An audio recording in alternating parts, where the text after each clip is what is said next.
राधे राधे। हरे कृष्णा। आप सभी भक्तों को माघ मास की जय एकादशी महापर्व की ढेर सारी शुभकामनाएं। हिमालय की तलहटी में बसा था एक छोटा सा गांव जयपुरा। यह गांव साधारण नहीं था। यहाँ हर श्वास में धर्म था, हर आंगन में तुलसी और हर हृदय में भगवान विष्णु का नाम। गांव के बुजुर्ग कहते थे कि जो माघ मास में एकादशी का अपमान करता है वह अपने पुण्य स्वयं जला लेता है। परंतु समय के साथ साथ जैसे जैसे पीढ़ियां बदली वैसे वैसे आस्था में ढील आने लगी। जयपुरा में एक पुरानी परंपरा थी। माघ शुक्ल एकादशी को पूरे गांव में उपवास, कथा और हरिनाम होता। पर उस एकादशी को वे जय एकादशी क्यों कहते थे, ये कहानी बहुत कम लोग जानते थे। गांव के बाहर एक पुराना पीपल था। लोग मानते थे उस वृक्ष के नीचे कभी देवताओं और असुरों का संग्राम हुआ था। रात को वहाँ से गुजरने की कोई हिम्मत ना करता।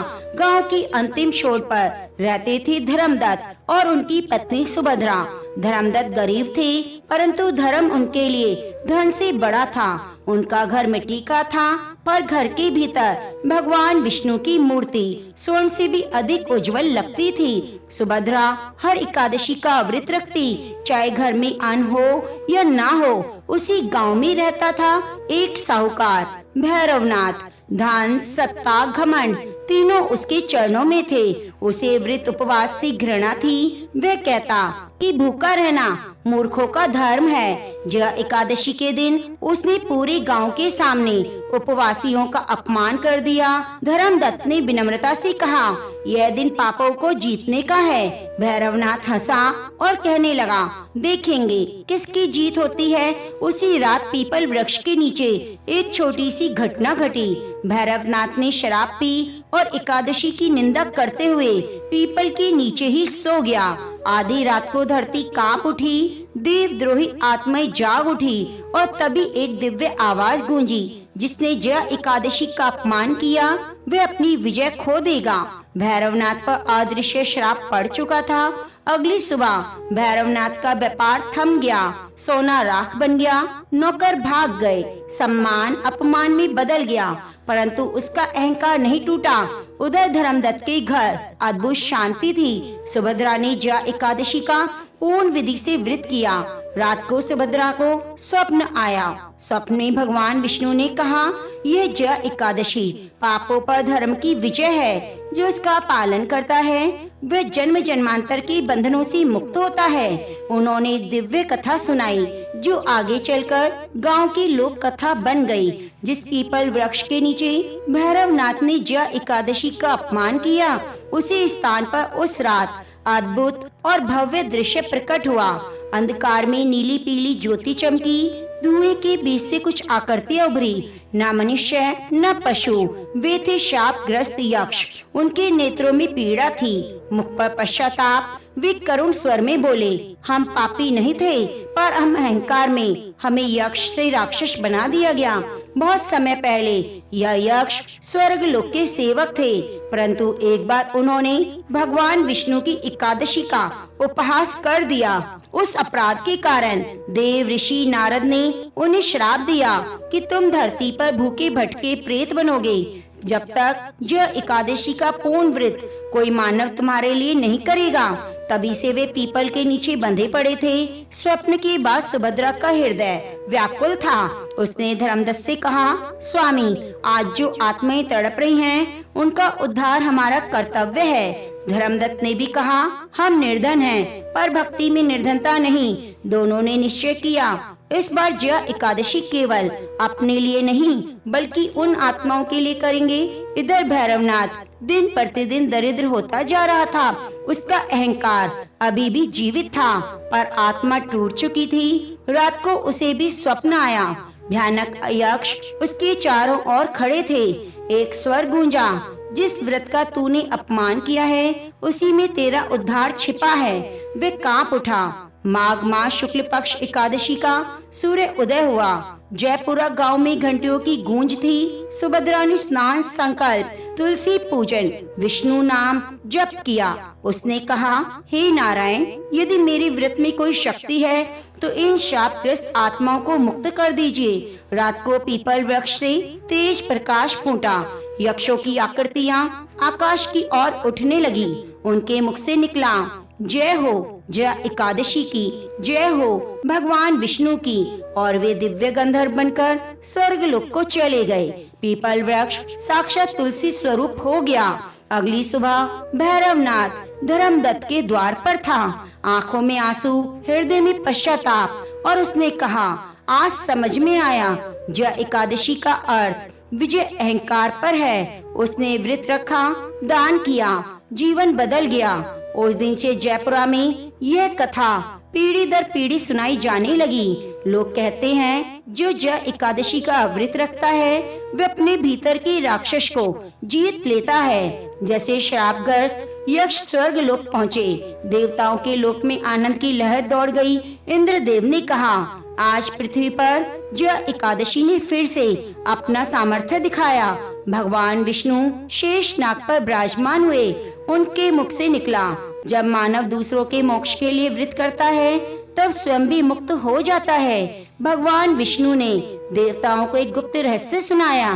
धर्मदत्त और सुभद्रा पूर्व जन्म में एक यक्ष दंपति थे। उन्होंने एकादशी का अपमान नहीं किया, परंतु दूसरों को रोकने में असफल रहे। उसी करुणा के कारण उन्हें मानव जन्म मिला, ताकि वे अधूरे धर्म को पूरा कर सके। आज उनका व्रत पूर्ण हुआ। उसी रात सुभद्रा को पुनः स्वप्न आया। भगवान विष्णु ने कहा, हे वत्स, तूने केवल आत्माओं को नहीं, अपने पूर्व जन्म के दोष को भी जीत लिया है। उन्होंने सुभद्रा के मस्तक पर कमल रखा। उनके नेत्रों से अश्रु बह निकले। अगली सुबह जयपुरा गांव में अद्भुत घटना घटी। आकाश से फूलों की वर्षा हुई। देवताओं की अदृश्य उपस्थिति हर किसी ने अनुभव की। बुजुर्गों ने कहा, आज ये भूमि तीर्थ बन गई है। भैरवनाथ ने अब हर एकादशी का व्रत रखना शुरू कर दिया। उसने कहा, मैं धन से नहीं, धर्म से धनी बनना चाहता हूँ। उसके घर में फिर से लक्ष्मी आई, पर इस बार अहंकार नहीं था। उस वर्ष से जय एकादशी जयपुरा में लोक गीत गाए जाने लगे। बच्चे, बूढ़े, स्त्रियां सब इस कथा को श्रद्धा से सुनते। गांव के पुजारी ने कहा, जय एकादशी केवल उपवास नहीं, यह मन की एकादशी है। जहाँ अहंकार का त्याग होता है। समय बीतता गया, पर यह कथा लोक कथा बनकर अमर हो गई। आज भी कहा जाता है कि जो माघ मास शुक्ल पक्ष की जय एकादशी को सच्चे मन से करता है, उसके जीवन के सभी बड़े युद्ध जीत जाते हैं। कई वर्ष बीत गए। धर्मदत्त और अब सुभद्रा बूढ़े हो चले थे। शरीर दुर्बल था, पर भक्ति पहले से अधिक प्रबल। उस वर्ष माघ मास की जय एकादशी अत्यंत कठोर शीत में आई। गांव वालों ने कहा, अब आप विश्राम करें, पर सुभद्रा मुस्कुराई। जिस दिन भक्ति से पीछे हटे, उस दिन हमारी हार है। उस दिन सुभद्रा ने केवल जल नहीं, केवल विष्णु नाम से व्रत रखा। धर्मदत्त पास बैठे नारायण नारायण जपते रहे। रात को दिया अपने आप तेज हो चला। पूरा घर दिव्य सुगंध से भर गया। आधी रात को आकाश में शंख नाद गूंजा। भगवान विष्णु साक्षात प्रकट हुए। उन्होंने कहा, भक्तों, तुमने जीवन भर धर्म नहीं छोड़ा, आज धर्म तुम्हें नहीं छोड़ेगा। सुभद्रा के नेत्र बंद हुए, चेहरे पर मुस्कान थी। धर्मदत्त ने पत्नी का मस्तक अपने हाथों में लिया। उसके मुख से निकला, जय नारायण। उसी क्षण उनकी आत्मा भी बैकुंठ की ओर चली गई। दोनों के शरीर जैसे पुष्प बन गए। गांव वालों ने कहा, यह मृत्यु नहीं, जय एकादशी की अंतिम विजय है। आकाशवाणी हुई, जो माघ शुक्ल जय एकादशी का श्रद्धा से व्रत करता है, उसके पाप ऐसे नष्ट होते हैं जैसे दीपक के जलने से अंधकार। यह व्रत प्रेत, प्रेत और जीवों को मोक्ष देने वाला है। उस दिन से जयपुरा ही नहीं, आसपास के सभी गांव में जय एकादशी विजय एकादशी के नाम से प्रसिद्ध हुई। स्त्रियां कथा सुनाती, पुरुष हरि नाम करते, बच्चे लोग गीत गाते, गांव की वृद्धाएं भी गाती थीं। यह लोक कथा कहती है, जय एकादशी केवल उपवास नहीं, यह अपने भीतर के अहंकार, क्रोध और अज्ञान पर विजय का नाम है। आज भी माघ मास शुक्ल पक्ष जय एकादशी की रात यदि आप ध्यान से सुने तो पीपल के पत्तों में एक स्वर गूंजता है, जय हो नारायण, जय हो नारायण, ओम नमो भगवते वासुदेवाय। अब आइए आपको सुनाते हैं 24 एकादशियों के महात्म्य की कथा। एक बार एक बूढ़ी माँ ने एकादशी का व्रत रखा, बड़ा ही भक्ति भाव से पूजा अर्चना की। उन्हें वृद्ध अवस्था में क्या बाधा थी, तो वे अपने पुत्र पौत्रों की सुख सुविधा के लिए व्रत रखने लगी। वे दिन भर तो जरा कठोर मन करके अपनी प्यास को रोके रही। दिन में पूजा पाठ किया, कथा कहानी सुनी। पंडित जी को मिट्टी के पात्र में भर भर कर पानी और ऋतुफल दान में दिए। दोना भर भर कर बूरा शक्कर वितरण किया। उन्हें गर्मी के कारण बहुत बेचैनी हो रही थी, इस कारण से बड़ी देर तक पानी में पड़ी रही। पानी की कुल्ला करती रही, मुंह धोती रही। तब कहीं थोड़ा धीर बंद पाया। धूप तो तेज पड़ रही थी, इस कारण बार बार मुंह भी सूख रहा था। बूढ़ी माँ बहुत बेचैन हो रही थी। एक बुढ़ापा, दूसरा भयंकर गर्मी। वृद्ध अवस्था की स्थिति तो कुछ दूसरी होती है। जैसे जैसे रोध होकर दिन कट गया, अब पहाड़ सी काली रात सामने थी। उसका कटना बड़ा ही कठिन दिखाई दे रहा था। खटिया पर पड़े शांति नहीं मिल रही थी, बार बार करवट बदल रही थी। अनेक बार बाहर जाती, भीतर आती, अनेक बार वे बाहर जाती, फिर भीतर आती। उनके घर के अंदर शांति नहीं थी। वे पड़ी पड़ी एकादशी माता का स्मरण करती रही, कहती रही, हे माता, आप मेरी लाज रखिएगा, आप ही मुझे शक्ति दीजिएगा, जिससे मैं भली भांति आपका व्रत रख सकूं। ये पहाड़ सी रात शांति पूर्वक व्यतीत हो सके। प्यास के कारण बूढ़ी माँ की बेचैनी तो बढ़ रही थी। उन्होंने धैर्य रखने का बहुत प्रयास किया, किंतु सहनशीलता की सीमा टूट गई और वे घबराकर एकदम चिल्ला पड़ी। बोली, बचाओ बचाओ। अम्मा का चिल्लाना सुनकर परिवार भर के नर नारी, बच्चे, पड़ोसी एकत्रित होकर बूढ़ी अम्मा की खटिया के समीप पहुंच गए। सबने पूछा, अम्मा जी, आपको क्या हुआ? आप क्यों चिल्ला रही हैं? आप इस वृद्ध अवस्था में यह कठिन व्रत क्यों करती हैं? अम्मा जी, शक्ति से ही भक्ति होती है। थोड़ी ही देर में वे फिर से बोली, अरे हमारे तो प्राण निकले जा रहे हैं, मेरी छाती पर ठंडे पानी का घड़ा रख दो। नातियों ने दादी की छाती पर ठंडे पानी का पात्र रख दिया। तब कहीं उन्हें थोड़ा आराम मिला। थोड़ी देर बाद उन्होंने अपनी आंखें बंद कर ली। एकादशी माता ने सोचा, ये बूढ़ी अम्मा है, बहुत कठोर, जरा जाकर इसकी परीक्षा लूं। वे आधी रात को मुर्गा बनकर टेर लगाने लगी। मुर्गे की आवाज सुनकर दादी माँ जल्दी से उठी। बाहर जाकर आसमान देखा, किंतु आसमान में कहीं भी प्रातःकालीन तारा दिखाई नहीं दिया। वह सोचने लगी, यह मुर्गा क्यों और कैसे बोल गया? उन्हें प्यास तो लग रही थी। थोड़ा उनका मन भी विचलित होने लगा, किंतु अंत में उन्होंने निश्चय किया, अब मैं इस व्रत को पूर्ण करके ही छोड़ूंगी, चाहे मेरे प्राण निकल जाएं। यह सोचकर वे फिर से खटिया पर स्थिर होकर लेट गई। थोड़ी ही देर में एकादशी माता ने उनकी फिर से परीक्षा लेनी चाहिए। एक छोटी सी बालिका एक गिलास में शरबत लेकर उनके सिरहाने खड़ी हो गई और जोर से बोली, दादी जी, सवेरा हो गया, हाथ मुंह धो लो, शरबत पी लो। पहले तो शरबत का गिलास देखकर उसका मन ललचा गया, किंतु अचानक व्रत का स्मरण हो आया। उन्होंने सोचा, मैं किसी भी प्रकार से अभी शरबत नहीं पी सकती। वे शांति पूर्वक खटिया पर लेट गई। फिर थोड़ी ही देर में उन्हें ऐसे लगा जैसे किसी ने उन्हें पानी के कुएं में पटक दिया हो। वे थोड़ी देर तक उस कुएं में हाथ पांव चलाती रही, किंतु उन्होंने अपने मुंह में पानी की एक बूंद भी नहीं जाने दी और वे दृढ़ता पूर्वक अपना व्रत पालती रही। थोड़ी देर में न जाने सामने आग जलने लगी, जिससे भारी गर्मी बढ़ने लगी। प्यास के कारण प्राण निकलने लगे, किंतु बूढ़ी अम्मा का कोई कुछ नहीं बिगाड़ पाया। वे जहाँ की तहाँ मुस्कुराती हुई बैठी रही। थोड़ी ही देर में बाहर प्रकाश दिखाई देने लगा। ऐसे लगा सवेरा हो गया। बूढ़ी अम्मा ने बाहर निकलकर देखा तो समझ गई, अभी सवेरा होने में 3-4 घंटे की देरी है। यह जानकर वे शांति पूर्वक इधर उधर घूमने फिरने लगी। एकादशी माता यह बात अच्छी तरह समझ गई। ये बूढ़ी अम्मा किसी भी प्रकार से अपने व्रत से नहीं टल सकती। वे उनके सत्य व्रत को अच्छी तरह से समझ गई सवेरा होते ही बूढ़ी माता ने स्नान किया, भगवान का पूजन पाठ किया, एकादशी माता की कथा सुनी, ब्राह्मणों को दक्षिणा देकर भोजन कराया। तब कई उन्होंने जल ग्रहण किया। कन्याओं को भोजन कराने के बाद अम्मा ने स्वयं भी भोजन किया। उस श्रेष्ठ व्रत के प्रताप से बूढ़ी अम्मा की आयु में वृद्धि हो गई, घर परिवार हरा भरा हो गया और उनके अब कोई अभाव नहीं रहा। इस तरह से सुख साधनों से संपन्न हो गई। नाती नातिन से उनका घर भर गया। वे उस दिन से 12 महीने की एकादशी का व्रत करने लगी। एकादशी माता के व्रत के प्रभाव से इस संसार में हर सुख को भोग कर अंत में बैकुंठ धाम में चली गई।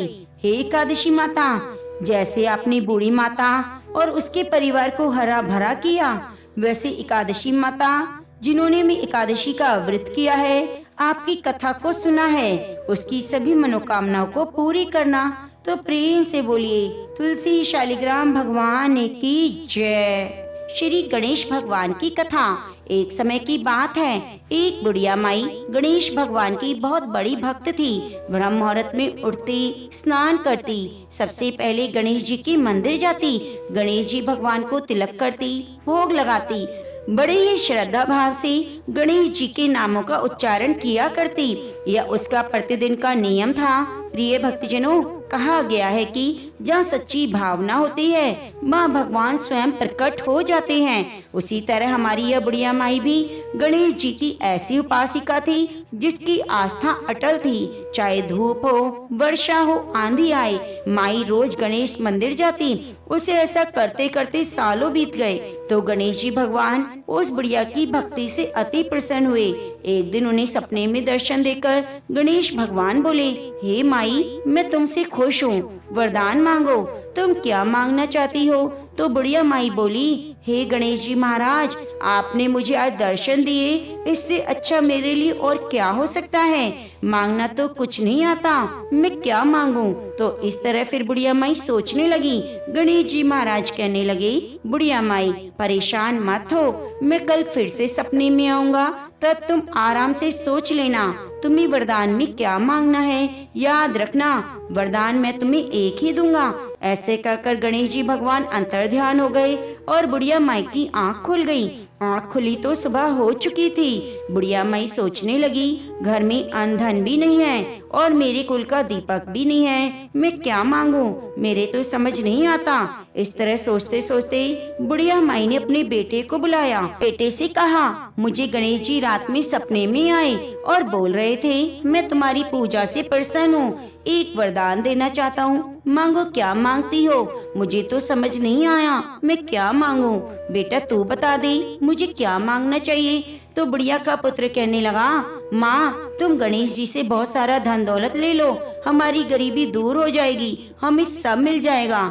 लोगों को देखो कितना ऐशो आराम से रहते हैं, हमारे भी सपने पूरे हो जाएंगे। तो बेटे की बात सुनकर बुढ़िया माई ने बहू को आवाज लगाई। बहू आई, सासू माँ से पूछने लगी, माँ जी कहिए क्या बात है, आपने मुझे किस लिए बुलाया? फिर सास कहने लगी, बेटा, रात मुझे सपने में गणेश भगवान ने दर्शन दिए, वे मुझसे वरदान देना चाहते हैं, मेरी तो समझ में नहीं आ रहा, मैं उनसे क्या मांगूं? तो सासू माँ की बात सुनकर बहू बोली, माँ जी, ये तो बहुत अच्छी बात है, आप गणेश भगवान से पोता मांग लो। क्या आपका मन नहीं करता हमारे घर भी नन्हे बालक की किलकारी गूंजे, हमारा भी वंश आगे बढ़े? तो बुढ़िया माई कहने लगी, बेटा तेरी बात तो सही है। अब बुढ़िया माई तो दुविधा में पड़ गई। तो गणेश जी ने तो एक वरदान देना है, मैं क्या मांगूं? तो बुढ़िया माई सोचती सोचती पड़ोस में अपनी सहेली के पास गई और जाकर सहेली से पूछने लगी, बहन तू मुझे बता दे, मैं क्या मांगूं? तो बुढ़िया माई की सारी बात सुनकर उसकी पड़ोसन बोली, बहन तू तो अब थोड़े दिन ही जिएगी, तू क्यों धन मांगे, क्यों नाती नातिन मांगे, क्यों पोते मांगे, वे तेरे किस काम के? तू ऐसा कर, गणेश भगवान को कह देना, बुढ़ापे तक मेरी आंखों की रोशनी बनी रहे। आदमी बूढ़ा हो जाने के बाद अपनी आंखों की रोशनी खो देता है और आंखों के बिना तो जीना कठिन है। बेटा बहुत अपनी सुख की चीजें मांग रहे हैं, लेकिन मुझे तो लगता है पूजा पाठ तुमने की तो तुम्हें अपने लिए मांगना चाहिए। बुढ़िया को तीनों की बातें सही लगी, लेकिन दुविधा यह थी कि गणेश जी ने तो एक ही वरदान देने की बात कही।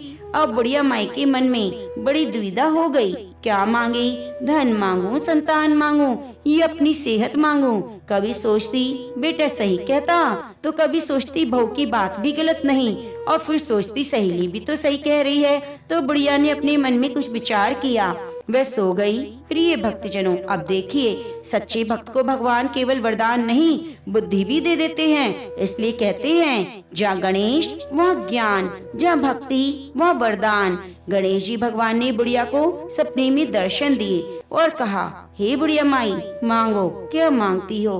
बुढ़िया माई कहने लगी, हे प्रभु, मुझे तो कुछ नहीं चाहिए, मेरे तो एक ही इच्छा है, मैं अपने पोते को सोने की थाली में सोने की चम्मच से भोजन करता हुआ देखूं।